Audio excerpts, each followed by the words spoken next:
किसका किसका है, ठीक है। देखिए हम लोग जो मैथ्स डिस्कस करेंगे वो जीआईसी का भी डिस्कस करेंगे, आश्रम पद्धति का भी मैथ्स डिस्कस करेंगे। उसके साथ साथ जो काफ़ी इंपॉर्टेंट एग्ज़ाम होने वाला है जीएसआई का, जियोलॉजिकल सर्वे ऑफ इंडिया, जिसकी डेट आ चुकी है 10 अक्टूबर, इसकी लास्ट डेट एग्ज़ाम को फिल करने की, ठीक है। उसके बाद उसका जो एग्ज़ाम होने वाला है वो फरवरी अप्रॉक्स होता है, ठीक है। तो उसके भी हम लोग मेंस, उसका प्री, ठीक है, वो भी साथ ही साथ कवर करेंगे। तो इस लेक्चर में हम लोग जो है सबसे पहले डिस्कस कर लेते हैं मेंस, ठीक है। काफ़ी लोगों को डाउट है कि मेंस में क्या है। तो उसमें जो है 2 हम लोगों के पेपर होने वाले हैं, ठीक है। एक हम लोगों का सामान्य हिंदी रहेगा, उसके साथ साथ जो है अपना एक ऑप्शनल रहेगा, ठीक है। सामान्य हिंदी जो होने वाला है वो कितने मार्क्स का रहेगा, वो 100 मार्क्स का रहेगा, ठीक है। जो हिंदी है वो 100 मार्क्स का रहेगा। इसमें भी 2 पार्ट्स में डिवाइड है, ठीक है। अब देखो ये 50 मार्क्स, 50 मार्क्स। तो देखो इस 50 मार्क्स में जो होंगे हम लोगों के क्या क्या होंगे, एक सामान्य हिंदी आएगी, ठीक है। इन सामान्य हिंदी का जो तुम्हारा सिलेबस दिया गया है वो यहाँ पे डिस्कस किया गया है। अपठित गद्यांश आएगा, उससे संबंधित प्रश्न करना है, रेखांकित अंशों की व्याख्या करना है और उसका जो उपयुक्त शीर्षक पूछा जाएगा उसको हमें बताना है। उसके साथ साथ अनेकार्थी शब्द, विलोम शब्द, पर्यायवाची शब्द, तद्भव, ठीक है, तत्सम, क्षेत्रीय विदेशी शब्द आएंगे, वर्तनी, अर्थबोध, शब्द रूप, संधि समास, ठीक है, हिंदी वर्णमाला, शब्द रचना, वाक्य रचना, अर्थ मुहावरे, लोकोक्तियाँ, उत्तर प्रदेश की मुख्य बोलियाँ और हिंदी भाषा के प्रयोग में होने वाली अशुद्धियाँ, ठीक है। ये सब हिंदी में रहेगा। और बाकी 50 मार्क्स में क्या आने वाला है, जो अदर 50 मार्क्स है उसके अंतर्गत हमें जो एक लिखना होगा वो निबंध लिखना होगा। उसमें मैक्सिमम कितने वर्ड्स लिखना है, वो भी 1000 वर्ड्स के अंदर लिखना है, ठीक है। इससे ज़्यादा बियॉन्ड नहीं लिखना है। और देखते हैं तो इसका जो है कुछ क्षेत्र दिए रहेंगे, उन क्षेत्र में ही आपको लोगों को लिखना होगा। देखो क्या क्या क्षेत्र दिए गए हैं, साहित्य और संस्कृति, राष्ट्रीय विकास योजनाएं, क्रियान्वयन, राष्ट्रीय अंतर्राष्ट्रीय सामयिक सामाजिक समस्याएं और उनका निदान, विज्ञान तथा पर्यावरण के क्षेत्र में जो आप लोग हाई स्कूल इंटर से पढ़ते आ रहे हैं, प्राकृतिक आपदाएं और उनके निवारण, कृषि उद्योग एवं व्यापार। इसमें भी मोस्ट इम्पोर्टेंट क्या है, देखो सबसे ज़्यादा यहाँ पे मोस्ट इम्पोर्टेंट जो है कृषि उद्योग व्यापार, उसके साथ साथ प्राकृतिक आपदाएं जो, ठीक है, काफ़ी ज़्यादा, ठीक है, इस वक्त चल रही हैं। उसके साथ साथ विज्ञान भी इम्पोर्टेंट है, ठीक है, लेकिन ये जो है नीचे वाले कुछ ज़्यादा ही इम्पोर्टेंट है, ठीक है। इसलिए आप लोगों को इतनी अच्छी पकड़ होना चाहिए कि कम से कम टाइम में आप लोग अच्छे से अच्छा लिख सकें। अब जो हम लोग डिस्कस करने जा रहे हैं इसके मेंस की, ठीक है, मेंस में उसके ऑप्शनल सब्जेक्ट की बात करेंगे।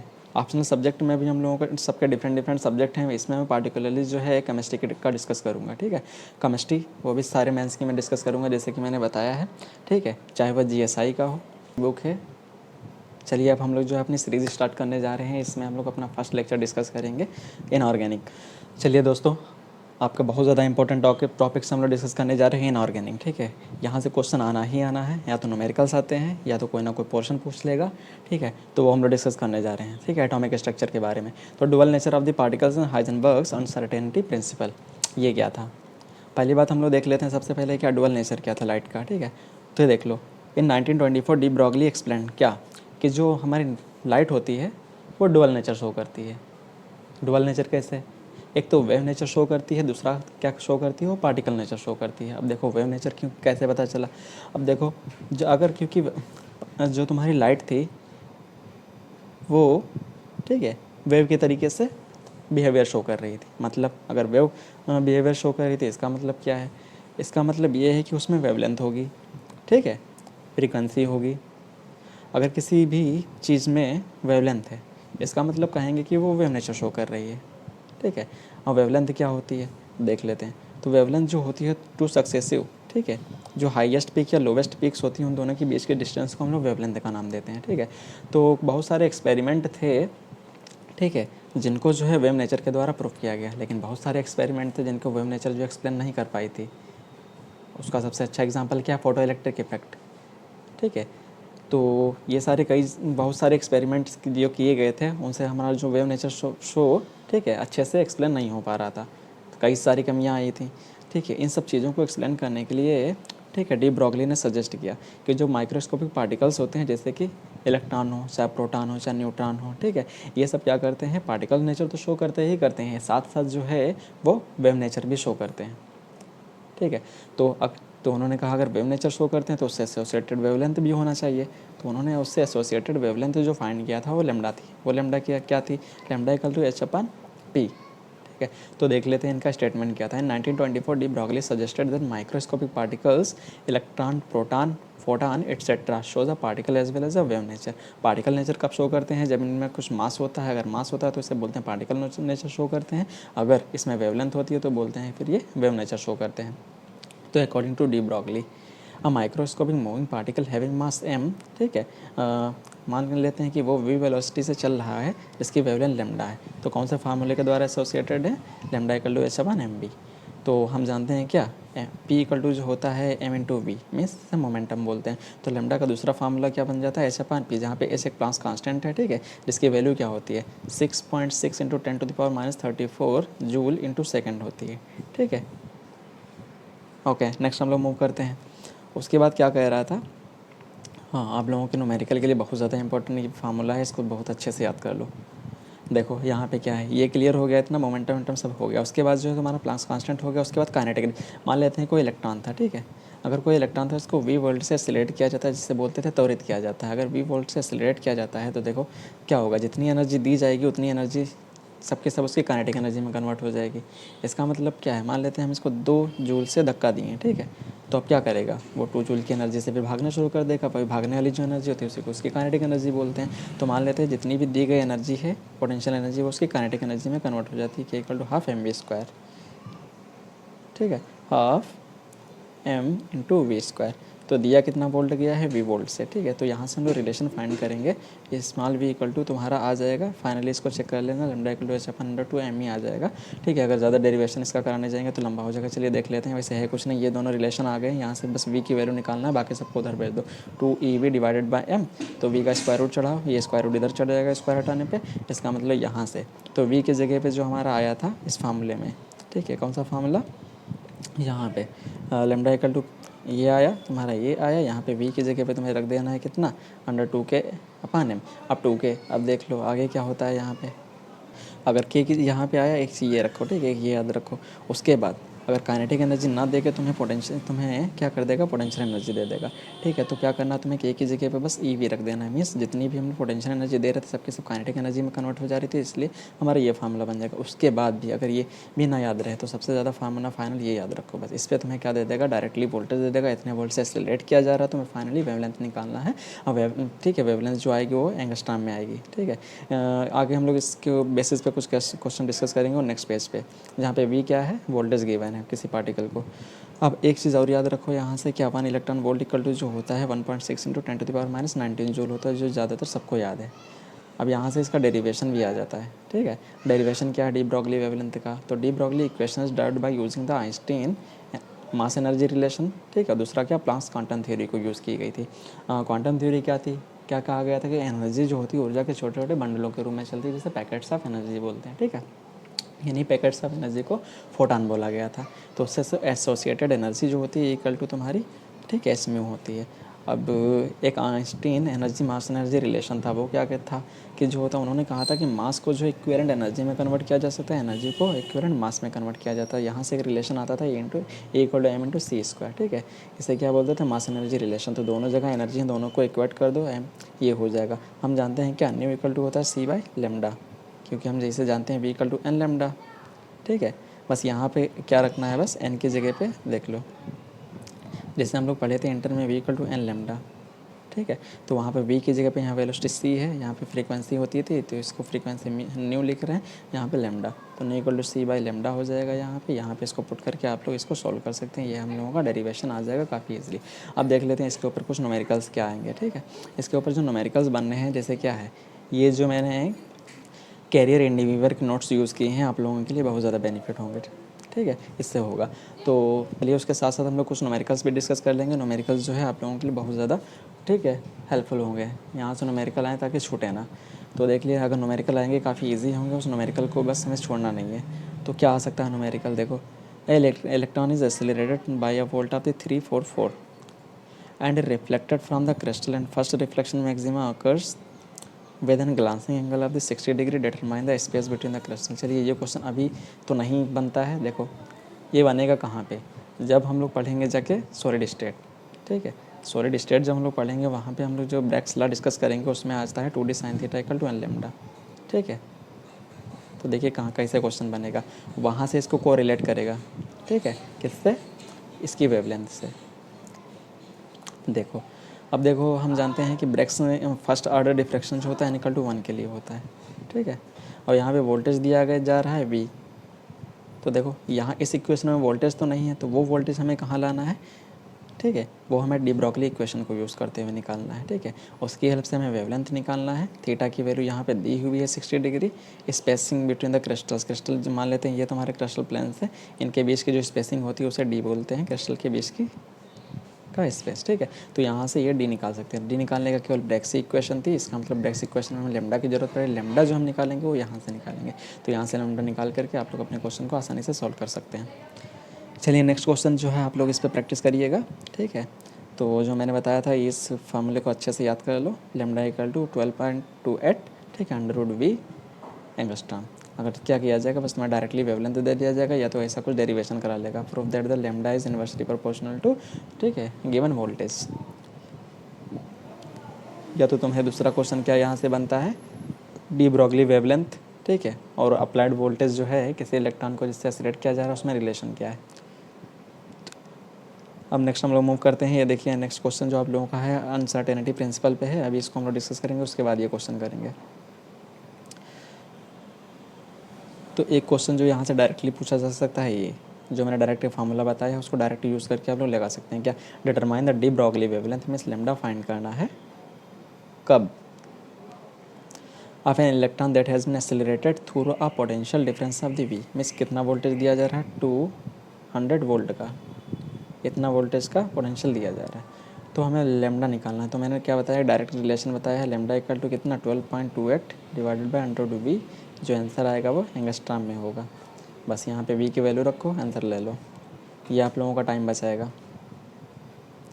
चलिए अब हम लोग जो है हाइजेनबर्ग्स अनसर्टेनिटी प्रिंसिपल को डिस्कस करेंगे। अब देखो ये प्रिंसिपल क्या कहता है, ये कहता है कि it's impossible to determine both the position and velocity of a microscopic particle, ठीक है, साइमल्टेनियसली। ये कहता है, अच्छे अगर आसान शब्दों में समझा जाए इसको, क्या है कि मतलब एक साथ पोजीशन और मोमेंटम को, ठीक है, फाइंड नहीं किया जा सकता है। अगर एक टाइम में हम लोग पोजीशन को डिस्क्राइब कर सकते हैं तो उसके मोमेंटम को नहीं बता सकते हैं, ठीक है। अगर हम लोग मोमेंटम इसका डिस्क्राइब कर ले रहे हैं, मोमेंटम बता दे रहे हैं ये है, तो उसकी हम लोग जो है पोजीशन को नहीं बता सकते हैं। इसी चीज़ को हम लोग अनसर्टेनिटी बोलते हैं। क्या, एक चीज़ अगर फाइंड कर सकते हैं तो दूसरी चीज़ में अनसर्टेनिटी है, मीन्स कोई सर्टेन नहीं है। इसी जो है को हम लोग अनसर्टेनिटी प्रिंसिपल बोलते हैं, ठीक है। मैथमेटिकली इसको कैसे लिख सकते हैं, मैथमेटिकली जो इस तरीके से लिखा जा सकता है, delta x × delta px is greater than equal to h/4π, ठीक है। Delta x × delta p is greater than equal to h/4π। एक ये अनसर्टेनिटी प्रिंसिपल है। चलिए देख लेते हैं पहले ये क्या है। डेल्टा x क्या है, तुम्हारा पोजीशन अनसर्टेनिटी है, p तुम्हारा मोमेंटम में अनसर्टेनिटी है, h तुम्हारा प्लैंक्स कांस्टेंट है। एक चीज़ यहाँ से और याद रखो, कभी ये ना देखे तुम्हें h क्रॉस दे देगा, h क्रॉस की वैल्यू जो होती है h/2π होती है, ठीक है। तो यहाँ से इसका सेकेंड फॉर्म क्या बनना है, डेल्टा x × डेल्टा px, ठीक है, is greater than equal to h cross, ठीक है। कभी तुम्हें इस फॉर्म में पूछ लेगा, ऑप्शन में दे देगा एज ऑब्जेक्टिव क्वेश्चन। और दूसरा देख लो, और यहाँ से क्या बन सकता है, हाँ, अगर हम लोग जानते हैं P = mv है, ठीक है, अगर P = mv दे दे तो सेकंड फॉर्म इसकी क्या बन सकती है, बस P की जगह पे mv यूज़ कर लो, तो delta x × delta v = h/4πm इस टाइप का दे सकता है, ठीक है। कभी इसलिए जो ये सब चीज़ें रिलेशन ध्यान रखो। एक और अनसर्टेनिटी प्रिंसिपल क्या होता है, एक देखो एनर्जी टाइम अनसर्टेनिटी प्रिंसिपल होता है, डेल्टा E × डेल्टा TE, वो भी तुम्हारा greater than equal to h/4π। कई सारे अनसर्टेनिटी प्रिंसिपल होते हैं, ठीक है। तो ये क्लियर हो गया। उसके बाद हम लोग डिस्कस करने जा रहे हैं एटॉमिक ऑर्बिटल्स डिस्कस करेंगे, ठीक है। वो क्या है, एटॉमिक ऑर्बिटल्स क्या होते हैं। देखो ऑर्बिटल क्या होती है, जहाँ पे इलेक्ट्रॉन एग्जिस्ट करते हैं, जहाँ पे इलेक्ट्रॉन रह सकें, ठीक है। तो न्यूक्लियस के चारों ओर का वो रीजन जहाँ पे इलेक्ट्रॉन के पाए जाने की प्रोबेबिलिटी ज़्यादा होती है, उसी को हम लोग क्या बोलते हैं, एटॉमिक ऑर्बिटल बोलते हैं। एटॉमिक ऑर्बिटल्स को जो होता है, जो है 4 क्वांटम नंबर के द्वारा डिफाइन किया गया है, इसी को हम लोग क्या बोलते हैं, 4 क्वांटम नंबर्स बोलते हैं, ठीक है। तो वो क्या क्या होते हैं, एक तो वो प्रिंसिपल क्वांटम नंबर होता है जो कि n से रिप्रेजेंट किया जाता है। दूसरा एजीमुथल क्वांटम नंबर होता है, स्मॉल l से रिप्रेजेंट किया जाता है। मैग्नेटिक क्वांटम नंबर होता है जो स्मॉल m से रिप्रेजेंट किया जाता है। स्पिन क्वांटम नंबर होता है जो स्मॉल s से रिप्रेजेंट किया जाता है, ठीक है। तो देख लो n क्या बताता है, n जो बताता है उस, ठीक है, के शेल की एनर्जी क्या है, ठीक है। जितनी भी सेल्स हैं उसकी एनर्जी को डिस्क्राइब करता है वो एन बताता है, ठीक है। ये क्या करता है, gives information about the energy in the shells of an atom. किसी गिवन एन के लिए जो सेल्स होते हैं वो के एलिमेंट टाइप के होते हैं, ठीक है। जैसे पहला अगर के है, दूसरा एल होगा, तीसरा एम होगा, ठीक है, अगला एन होगा। इस टाइप से ये एनर्जी सेल्स को बताता है, इलेक्ट्रॉन की एनर्जी को भी बताता है। दूसरा क्या होता है, एजीमुथल क्वांटम नंबर। अब देखो इस शेल में सब शेल्स भी होते हैं, ठीक है। इन सब शेल्स को कौन बताता है, वो हमारा एजीमुथल क्वांटम नंबर बताता है। चलो देख लेते हैं। तो लिखना कैसे है, देखो एजीमुथल क्वांटम नंबर को कैसे आ जाए अगर, ठीक है। Describe the for all quantum numbers in detail, ठीक है। तो देखो एजीमुथल क्वांटम नंबर के कैसे लिखेंगे। सबसे पहले अच्छा पॉइंट क्या ले सकते हैं, इसके साइंटिस्ट का नाम, कि this quantum number was given by the Sommerfeld. अब आगे देखो, पॉइंट में लिखना है, ना कि नंबर, ना कि जो है तुम्हें एक लाइन वाइज लिखना है। और पॉइंट वाइज लिखने से होता क्या, इंप्रेशन बहुत अच्छा बढ़ता है, एग्जामिनर को कम पढ़ना पड़ता है, आसानी से आंसर मिल जाते हैं, तो इंप्रेशन बहुत अच्छा बनता है, नंबर बहुत अच्छे मिलते हैं। तो देखो ये क्या करता है, gives information about the 3 dimensional space, ठीक है। ये 3 डायमेंशनल स्पेस के बारे में जानकारी देता है। उसके बाद क्या कह रहा है, फ़र्क एक चीज़ और देखो, अगर गिवन एन पता है तो उसके लिए एल की जो वैल्यूज़ होती हैं n-1 होती है। इसका मतलब क्या है, n इक्वल टू 1 है, 2 है, 3 है, तो एल की वैल्यूज़ क्या होंगी, 0 1 2, ठीक है। अगर 0 है तो s आर्बिटल होते हैं, अगर 1 है तो p आर्बिटल, 2 है तो तुम्हारा d आर्बिटल, उसी तरीके से 3 हो तो f आर्बिटल। इससे हमें आर्बिटल की जानकारी मिलती है और उनका ओरिएंटेशन, ये तुम्हारा क्या है 3 डायमेंशनल स्पेस क्या है वो हम लोग दिखा सकते हैं। s होता है, ठीक है, उसका शेप जो होता है क्या होता है, स्फेरिकल। तो ये क्या बताता है, 3 डायमेंशनल शेप को बताता है। और पी होता है, हम लोग जानते हैं डंबल के तरीके से होता है, ठीक है। अगर डी होता है तो हम लोग जानते हैं डबल डंबल उसका शेप होता है। उसी तरीके से एफ होता है तो उसका कॉम्प्लेक्स शेप होता है। इससे से रिलेटेड एग्जाम में क्वेश्चन भी आया था, ठीक है। एफ ऑर्बिटल है, ठीक है, उसमें लूप्स कितने होंगे और नोड्स कितने होंगे। चलिए आगे हम लोग इसी के बारे में डिस्कस करेंगे। चलिए जो मैंने अभी बताया है वो सब नीचे दिया गया है, आप लोग इसको रेड कर सकते हैं। उसके बाद है मैग्नेटिक क्वांटम नंबर क्या होता है, ये भी एग्जाम में आया हुआ था क्वेश्चन। यहाँ से पूछा था मैग्नेटिक नंबर क्वांटम नंबर जो होती है उससे क्या पता चलता है। ये क्या बताता है, स्पेशल ओरिएंटेशन को बताता है, क्योंकि यहाँ पे हम लोग डिस्क्राइब करते हैं ऑर्बिटल के ओरिएंटेशन को, ठीक है। इस तरीके से तोड़ते हैं। तो देखो मान लेते हैं कि सबसे पहले इसमें लिखना कैसे है। ये हमारा जो है एक साइंटिस्ट था लैंडी, एक हम लोग जी लैंडी इक्वेशन भी पढ़े हुए, केमिस्ट्री वाले अच्छे से जानते हैं, ठीक है, जी लैंडी इक्वेशन। तो ये लैंडी के द्वारा दिया गया है, इस माध्यम से रिप्रेजेंट किया जाता है। ये स्पेशल ओरिएंटेशन के बारे में बताता है ऑर्बिटल के। किसी गिवन एल के लिए जो होती है एम की वैल्यूज़ जो होती हैं 12+1 होती हैं। अब देख लो यहाँ पे मान लेते हैं कितना, तो इसका मतलब क्या हुआ, -L से इसकी वैल्यू जो वेरी करेंगे +L तक।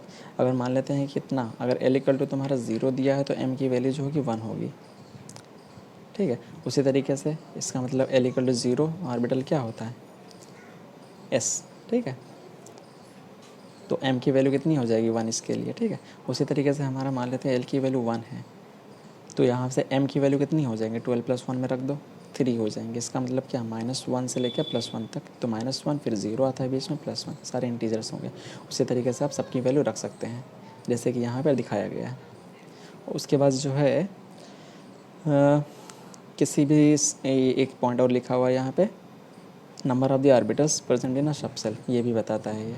अब देखो स्पिन क्वांटम नंबर क्या होता है। स्पिन क्वांटम नंबर क्या बताता है, इलेक्ट्रॉन की स्पिनिंग को बताता है कि क्लॉकवाइज घूम रहा है या एंटी क्लॉकवाइज घूम रहा है, ठीक है। क्लॉकवाइज घूमता है तो प्लस हाफ से लिखते हैं, ठीक है। एंटी क्लॉकवाइज घूमता है तो माइनस हाफ से इसको रिप्रेजेंट करते हैं। अब ये गोल्ड स्मिथ के द्वारा दिया गया था। अब देख लेते हैं, देख ले एक नोट पॉइंट यहाँ पे लिखा हुआ है बहुत अच्छा, देखो। अब क्या होता है, जैसे शेल में, ठीक है, सब शेल्स होते हैं, सेल में सब शेल्स होते हैं और सब शेल्स में ऑर्बिटल होते हैं। उन्हीं ऑर्बिटल्स में क्या रहते हैं, इलेक्ट्रॉन्स रहते हैं। तो देखो शेल को एन से रिप्रेजेंट करते हैं, उसमें सब शेल्स होती हैं। उन सब शेल्स में ऑर्बिटल होते हैं, ऑर्बिटल्स में इलेक्ट्रॉन होते हैं। जैसे ये शेल है, ठीक है, उसके चारों, इस सेल में क्या है, सब शेल्स हैं, इन सब शेल्स में ऑर्बिटल है, इन्हीं ऑर्बिटल्स में इलेक्ट्रॉन का ओरिएंटेशन होता है, इलेक्ट्रॉन स्पिन करते हैं चारों ओर, ठीक है। इलेक्ट्रॉन की स्पिनिंग भी 2 टाइप की होती है, एक तो क्या होती है, न्यूक्लियस के चारों ओर घूमते हैं, ठीक है, जहाँ से न्यूक्लियर मैग्नेटिक मोमेंट भी जनरेट होता है। एक तो अपनी स्पिनिंग करते हैं जैसे कि अर्थ का मोशन होता है, ठीक है। उसकी वजह से स्पिन एंगुलर मोमेंटम जनरेट होता है। 2 टाइप के मोमेंटम भी जनरेट होते हैं, इसे हम लोग डिटेल में पढ़ेंगे आगे लेक्चर में। तो एक पॉइंट और नोट लिखा हुआ यहाँ पे, ये याद कर लो, किसी भी ऑर्बिटल में जो मैक्सिमम इलेक्ट्रॉन रह सकते हो किससे निकाल सकते हैं हम लोग, 2n² के फार्मूले से निकाल सकते हैं। जैसे कि तुम्हें 4 तक चलो हम लोगों को पता होता है कि 2, 8, 18, 32 तरीके से रहते हैं। इनकी वैल्यू अगर कहते 5 दिया है, या तुम्हें कहते JK L M, ठीक है, M शेल है, N शेल है, O शेल है, ठीक है, P शेल है, तो इसमें कितने इलेक्ट्रॉन्स होंगे हम लोग निकाल सकते हैं इनकी वैल्यू पुट करके, ठीक है। तो यहाँ से हम लोग मैक्सिमम इलेक्ट्रॉन्स निकाल सकते हैं। उसके बाद हमारा नोड और नोडल प्लान क्या, बहुत ज़्यादा इंपॉर्टेंट है ये, इसको किसी भी तरीके से ध्यान रखना, काफ़ी इंपॉर्टेंट पॉइंट है, ठीक है। इसको ये बहुत ज़्यादा इंपॉर्टेंट है, इसको हाईलाइट कर लो बहुत अच्छे से। तो देखो नोड और नोडल प्लान्स क्या होते हैं। देखो नोड क्या होता है, सबसे पहले ऑर्बिटल्स में तो इलेक्ट्रॉन रहते हैं, लेकिन उसमें कुछ ऐसी जगह होती है जहाँ पे इलेक्ट्रॉन के पाए जाने की प्रोबेबिलिटी 0 होती है, ठीक है। उस जगह को, उस स्पेस को हम लोग क्या बोलते हैं, नोड और नोडल प्लेन बोलते हैं, ठीक है। द एरिया, द पॉइंट और प्लेन अराउंड द न्यूक्लियस जहाँ पे इलेक्ट्रॉन के पाए जाने की प्रोबेबिलिटी जो होती है 0 होती है, उसी को हम लोग नोड या नोडल प्लेन बोलते हैं। हम देखो नोड या नोडल प्लेन कितने टाइप के होते हैं, रेडियल नोडल प्लेन्स होते हैं, एंगुलर नोडल प्लेन्स होते हैं, टोटल नोडल प्लेन्स होते हैं। तो रेडियल नोडल प्लेन को निकालने का जो फार्मूला है n-l-1 होता है, ठीक है, n-l-1 होता है। दूसरा जो एंगुलर नोडल प्लेन्स होते हैं उसको कैसे निकालते हैं, देखो बस एक ट्रिक से इसको याद रख सकते हो, आल, ठीक है, आल जो होता है बस इसका AL याद रखो, इसका मतलब जितना L की वैल्यू होगी वही एंगुलर नोडल प्लेन्स होंगे।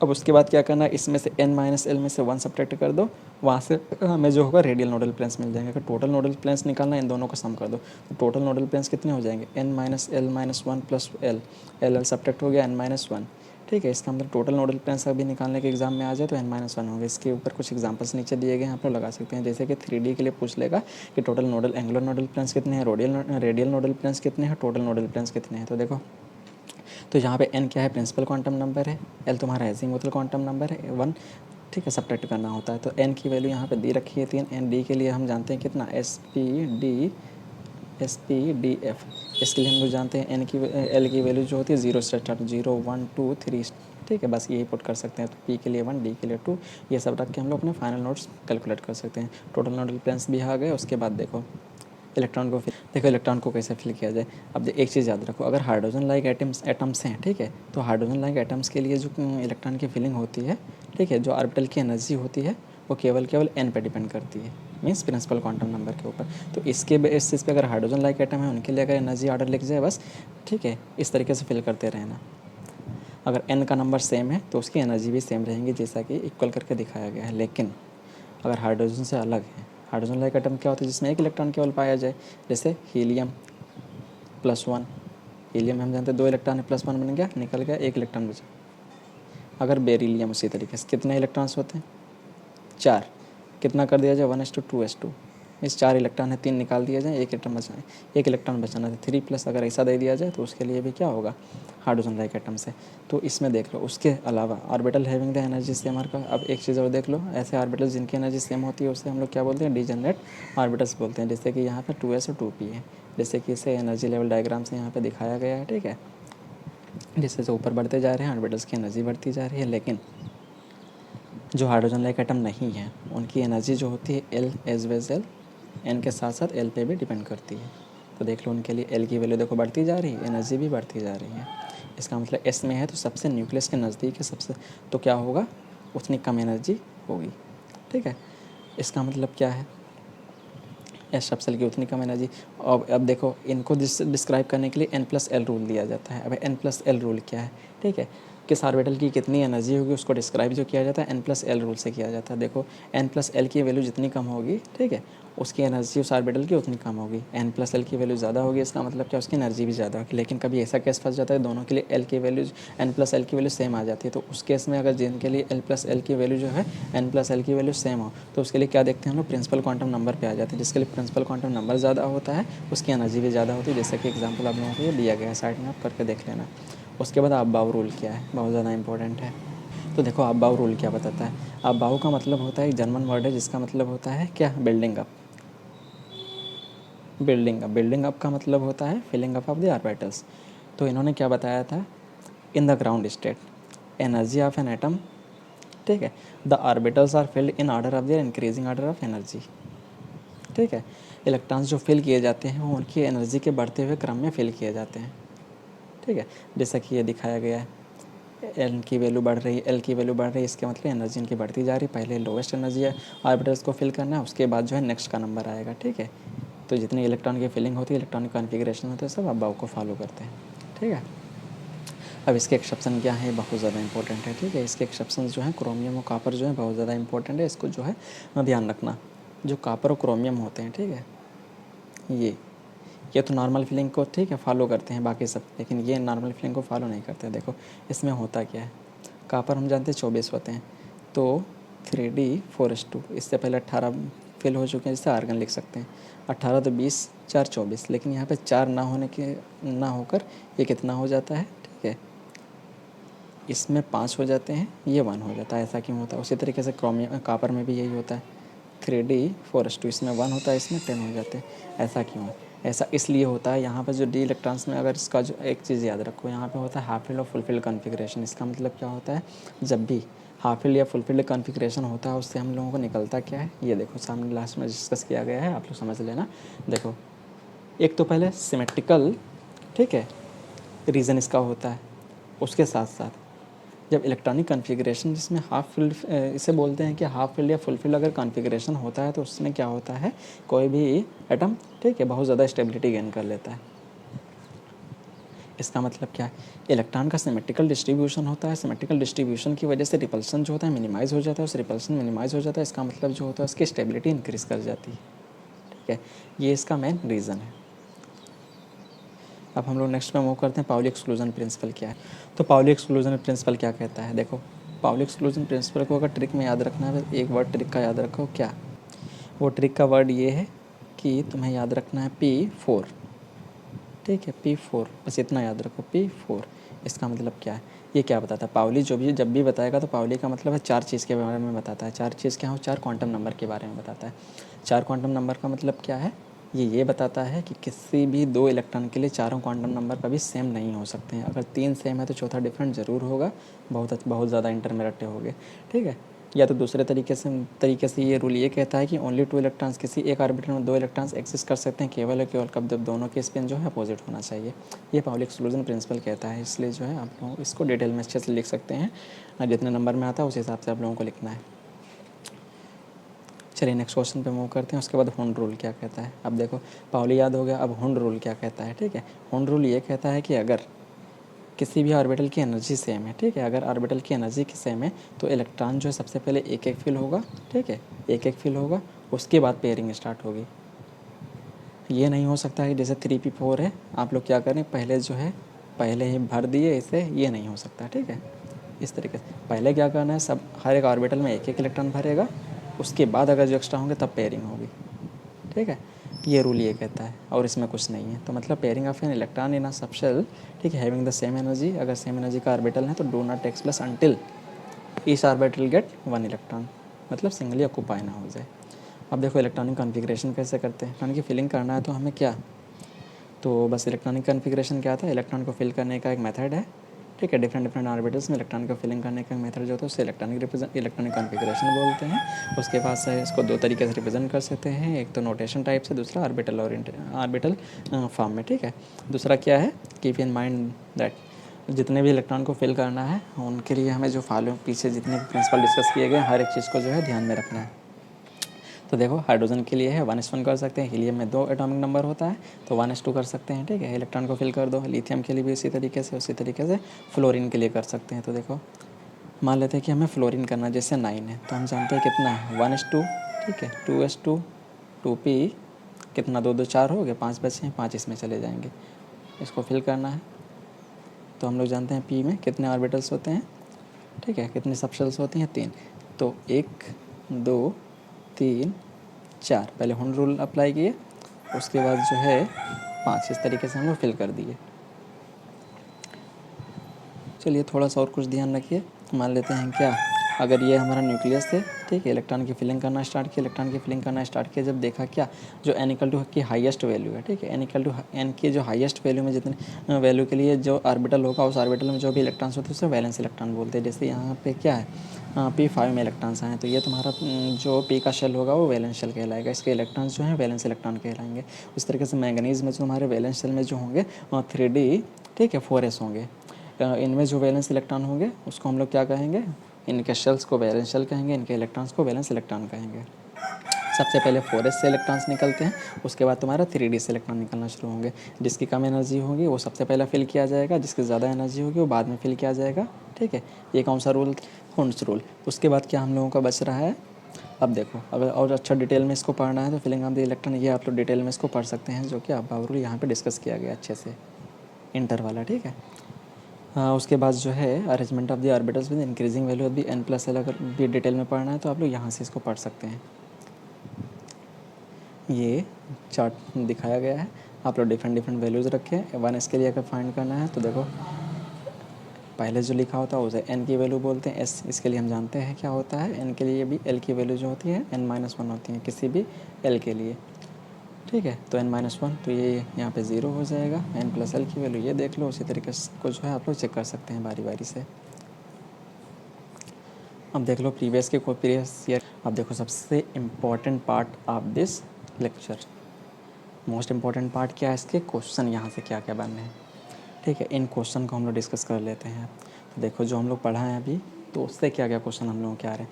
तो देखो यहाँ से जो क्वेश्चन हम लोग जो देखने जा रहे हैं यूपी पीएससी और यूपी, ठीक है, पीसीएस के हैं। तो वहाँ पे भी मेंस के, वहाँ के मेंस से हम लोगों ने कुछ क्वेश्चन उठाए हैं, वो देख लेते हैं। पहला क्वेश्चन जो आया है, determine the radial notes, angular notes and the total number of the notes in the following. ये देखिए नोट्स से क्वेश्चन आया है यूपी पीएससी 2020 से, जो कि 15 नंबर में दिया गया था। 1 2 3 4 5, इसका मतलब हर एक जो है 3 3 नंबर का है। तो पहले नोट्स फाइंड करना है, कौन से, रेडियल। उसके बाद एंगुलर नोट्स। तो मैंने एंगुलर के लिए ट्रिक बता रखी है, एक आल, जो एल की वैल्यू होगी वहीं एंगुलर नोट्स होंगे। तो पहले लिख लो, हम जानते हैं S-P-D-F, एल की वैल्यू लिख लो 0 1 2 3। तो देख लो इसके लिए एल की वैल्यू 1, इसका मतलब क्या है, एंगुलर नोट्स इसका 1 होगा। एन की वैल्यू 2।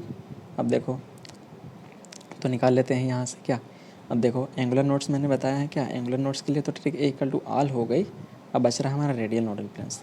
तो हम लोग radial nodal planes equal to हम लोग अभी पीछे डिस्कस क्या करके आए हैं क्या, n-l-1 यहाँ रख दो, n की वैल्यू पुट कर दो, l की वैल्यू पुट कर दो, इसकी वैल्यू पुट कर दो, मीन्स 1 सब्ट्रैक्ट कर दो। तो यहाँ से इसके एंगुलर नोडल प्लेन्स पता चल जाएंगे, ठीक है। ये रेडियल नोडल प्लेन्स पता चल गए, एंगुलर नोडल प्लेन्स यहाँ से पता चलेगा। टोटल नोडल प्लेन्स के लिए भी मैंने बताया था क्या, टोटल नोडल प्लेन्स जो होते हैं दोनों को ऐड कर दो, तो इसमें एल कैंसिल हो जाता है, n-1। तो यहाँ से आप लोगों के 3 नंबर हर एक के पक्के, मतलब 15 नंबर आप लोगों के सबसे आसान है यहाँ से। उसके बाद दूसरा क्वेश्चन क्या पूछा गया है 2021 में, explain why there could not be more than 1s orbital, ठीक है, 1s 3p 5d and 7f orbital. तो 7f इनसे ज़्यादा काहे नहीं हो सकते हैं, ठीक है। मतलब क्या कर रहा है, s जो है 1 से ज़्यादा नहीं हो सकता, ठीक है। उस तरीके से 3p, उसके बाद 5d एंड 7f। तो देखिए बहुत ही अच्छा क्वेश्चन आया था क्वेश्चन 2 को। अब कैसे इसको सॉल्व किया जाए, इसका मतलब क्या है, ये कहना क्या चाह रहा है, explain why there could not be more than 1s orbital. तो हम लोग जानते हैं क्या, s ऑर्बिटल की जो वैल्यू आती है केवल, और s ऑर्बिटल जो होता है वो केवल 1 होता है। देखो कैसे, तो हम जानते हैं जब l = 0 रखते हैं तो एक ऑर्बिटल आता है s, ठीक है, केवल एक डिब्बा आता है। वो कैसे डिटरमाइन होता है, तो हम लोग बताए थे क्या, किसी भी l के लिए जो ml की वैल्यूज़ होती हैं 12 + 1 आती है। अब ये क्या बताता है, किसी भी गिवन n और l के लिए जो है उसका ओरिएंटेशंस क्या होगा, ठीक है, उसको बताने वाला जो m है। अब देखो जब m में हम लोग l की वैल्यू 0 रखते हैं तो उसकी वैल्यू आती है 1। उसी तरीके से जो यहाँ पे p में से तो 3p होते हैं, केवल p जो होते हैं केवल 3 उसमें ऑर्बिटल्स आते हैं। ऐसा क्यों, जब l = 1 रखते हैं तो यहाँ पे जो इसकी वैल्यू आती है ml की, वो आती है कितनी, 3। इसका मतलब p के जो ऑर्बिटल्स होते हैं वो 3 होते हैं। उसके बाद हम लोग डी में जो रखते हैं वो 5 आते हैं। उसी तरीके से एफ़ में 7 आते हैं। ऐसा क्यों, क्योंकि इसके लिए जो पार्टिकुलर वैल्यू होती है, एम की जो वैल्यूज़ होती हैं, जो ओरिएंटेशन को बताती हैं उसके शेप के, जो कि -l से लेकर +l होती हैं, ठीक है। क्योंकि ये वैल्यू होती है -l से +l तक होती है, जिसकी वैल्यू जो होती है वह फिक्स्ड होती है, जो कि इलेक्ट्रॉन के रहने की पोजीशन बताती है। क्योंकि ये जो होती है हर एक ऑर्बिटल के लिए जो एल पर डिपेंड करती है, क्योंकि एल इसके लिए जो होता है 1 होता है एस के लिए, इसलिए सॉरी एस के लिए जो एल होता है वो 0 होता है, इसलिए इसकी वैल्यू 1 होती है। एल के लिए 1 होता है, इसके लिए वैल्यू 3 होती है। उसी तरीके से तुम्हारा डी के लिए जो होती है वैल्यू एल के 2 होती है, इसलिए इसकी वैल्यू टोटल 5 होती है। उसी तरीके से एफ के लिए जो एल की वैल्यू होती है 3 होती है, इसलिए उसकी वैल्यू 7 होती है। यहाँ से एक्सप्लेन कर सकते हैं। और ज़्यादा डिटेल एक्सप्लेनेशन चाहिए वो यहाँ आप लोग इस आर्टिकल से पढ़ सकते हैं। आप लोग जो है यहाँ से इसको डिटेल में पढ़ सकते हैं अगर और ज़्यादा आप लोगों को पढ़ना है, ठीक है। चलिए नेक्स्ट क्वेश्चन देख। नेक्स्ट क्वेश्चन क्या कह रहा है, arrange the following in increasing order of their this size explain with reason. यहाँ पे एक्चुअली क्वेश्चन मिस हो गया है, जो ऑप्शंस थे वो ऑप्शन मैं आप लोगों को पेपर से दिखा देता हूँ। आप लोग यहाँ से वो क्वेश्चन पूरा देख सकते हैं, ये दिया हुआ। अब ये क्वेश्चन मैंने करा रखा है मेरे प्रीवियस लेक्चर में, अगर वो आप लोगों ने नहीं देखा है तो उसकी जो लिंक है आप लोगों को डिस्क्रिप्शन बॉक्स में मिल जाएगी। और इसमें जो इसके बाद जो नेक्स्ट टॉपिक आता है पीरियोडिक टेबल आती है, S block, P block, D, ठीक है। एस यहाँ से कवर हो जाएगा उस लेक्चर से, ठीक है। S block, P block complete cover हो जाएगा उस लेक्चर से, उसकी भी लिंक जो है डिस्क्रिप्शन बॉक्स में आपको मिल जाएगी। डी ब्लॉक में किसी दिन जल्दी कवर कराऊंगा, उसमें किस तरीके से को याद करना, उनके ट्रिक क्या है, उनमें उसमें जो वेरिएशन भी मैंने बताया था, किसका किसका हर एक चीज़ का वेरिएशन बताया था, चाहे वो इलेक्ट्रोनेगेटिविटी हो, चाहे वो इलेक्ट्रॉन अफिनिटी हो, चाहे वो आयनाइजेशन एनर्जी हो, चाहे वो पोटेंशियल एनर्जी हो। आयनाइजेशन एनर्जी या पोटेंशियल उसी को बोलते हैं, ठीक है, आईपी की वैल्यू, ठीक है। तो यहाँ से इस क्वेश्चन को कैसे किया जाए, तो मैंने जीआईसी के प्रीवियस ईयर के लेक्चर में करा रखा है। तो देखो, फिर आश्रम पद्धति के भी लेक्चर में ये क्वेश्चन आपको मिल जाएगा। तो यहाँ पे सोडियम है, ठीक है, +1 में दिया था, मैग्नीशियम +2 में दिया था, ठीक है। उसी तरीके से तुम्हारा नियान था वो दिया था, फ्लोरीन -1 दिया, ऑक्सीजन -2 दिया। तो सबके इलेक्ट्रॉन्स को उसके नीचे लिख लो। सोडियम 1 इलेक्ट्रॉन निकालने के बाद 10 बचेंगे, मैग्नीशियम 12 होता है, 2 इलेक्ट्रॉन निकालने के बाद 10 बचेंगे, इस नियान में 10 होते ही हैं, ठीक है। फ्लोरीन में 9 होते, 1 मिल गया, 10 बचे, ऑक्सीजन में भी 10 हो गए। अब देखो सब में इलेक्ट्रॉन का नंबर सेम है, तो क्या प्रोटॉन का नंबर चेक कर दिया जाए। तो प्रोटॉन्स देखो, प्रोटॉन्स क्या होते हैं, फिक्स रहते हैं। सोडियम में 11 एटॉमिक नंबर जितना होता है मैंने बता रखा ट्रिक में, Z = P = E, जितना एटॉमिक नंबर होता है उतने प्रोटॉन होते हैं उतने इलेक्ट्रॉन होते हैं, इलेक्ट्रॉन निकल सकते हैं, ठीक है। तो यहाँ से 10 पहले थे, मैग्नीशियम में 12 होते हैं, नियान में 10 होते हैं, फ्लोरीन में कितने होते हैं 9, ऑक्सीजन में 8। तो देखो प्रोटॉन का नंबर डिक्रीज़ करता जा रहा है, ठीक है। तो जितना कम प्रोटॉन होगा उतना बड़ा साइज़ होगा। क्यों, प्रोटॉन क्या करता है, न्यूक्लियस में प्रेजेंट होते हैं, जो क्या करते हैं इलेक्ट्रॉन को अपनी ओर खींचते हैं, जिसकी वजह से साइज़ को डिक्रीज़ करते हैं। ये प्रोटॉन का काम होता है। मीन्स क्या करते हैं, इफेक्टिव न्यूक्लियर चार्ज लगाते हैं, लेकिन कुछ इनर इलेक्ट्रॉन्स होते हैं उनको रिपेल करते हैं, इसी को इफेक्टिव न्यूक्लियर चार्ज भी बोलते हैं, ठीक है। इसी को स्क्रीनिंग और शील्डिंग भी बोलते हैं, कि नेक्स्ट लेक्चर में हम लोग कवर करेंगे ये सब। तो यहाँ पे देखो जितना ज़्यादा नेगेटिव चार्ज आता जाता है, ठीक है, प्रोटॉन का नंबर, ठीक है, क्या होता है उतना फिक्स रहता है, लेकिन इलेक्ट्रॉन का नंबर बढ़ता जाता है। तो इलेक्ट्रॉन का नंबर बढ़ रहा है, प्रोटॉन का नंबर कम हो रहा है, ठीक है। अगर जैसे प्रोटॉन का नंबर कम हुआ तो क्या होगा, जो अट्रैक्टिव फोर्स थे अंदर से वो क्या होंगे, कम हो जाएंगे। और अट्रैक्टिव फोर्स कम हो जाएगा अंदर से, तो उसका साइज़ जो होगा ऑटोमेटिकली इंक्रीज़ कर जाएगा। इसका अंदर नेगेटिव का साइज़ सबसे ज़्यादा, फिर इसका साइज़, फिर न्यूट्रल का, फिर सिंगल +2 पहले आ जाएगा, मैग्नीशियम बाद में चला जाएगा। ये इसका करेक्ट ऑप्शन हो जाएगा। डी वाला भी क्वेश्चन, नेक्स्ट क्वेश्चन जो कि 2021 में आया हुआ है, 10 मार्क्स का दिया था, वो क्या पूछ रहा है, तो ये पूछ रहा है what is the difference between the electronegativity and electron affinity. तो देखो इलेक्ट्रोनेगेटिविटी क्या होता है, अगर कोई बॉन्ड है, उस बॉन्ड में एक एटम ए है, दूसरा एटम बी है, तो इसमें इलेक्ट्रॉन को पुलिंग करने की टेंडेंसी किसके पास ज़्यादा है, उसे उसकी इलेक्ट्रोनेगेटिविटी बोलते हैं। लेकिन इलेक्ट्रॉन अफिनिटी क्या होता है कि इलेक्ट्रॉन को ऐड किया जाता है बाहर से, ठीक है। दोनों में ही नेगेटिव आता है दोनों के ऊपर, लेकिन इसमें इलेक्ट्रॉन को ऐड किया जाता है। जब इलेक्ट्रॉन को ऐड किया जाता है तो एनर्जी रिलीज़ होती है यहाँ पे, ठीक है। लेकिन इसकी कोई भी यूनिट नहीं होती, इसकी यूनिट एनर्जी होती है, ठीक है, जूल बोल सकते हैं, ठीक है, जूल पर मोल। तो ये तो डिफरेंस हो गया। उसके बाद क्या कह रहा है, arrange the following increasing order of their ionization potential. तो मैंने बताया था क्या, लेफ्ट टू राइट जाने पे आईपी की वैल्यू क्या होती है, राउंड, ठीक है, डाउन द ग्रुप आईपी की वैल्यू क्या होती है।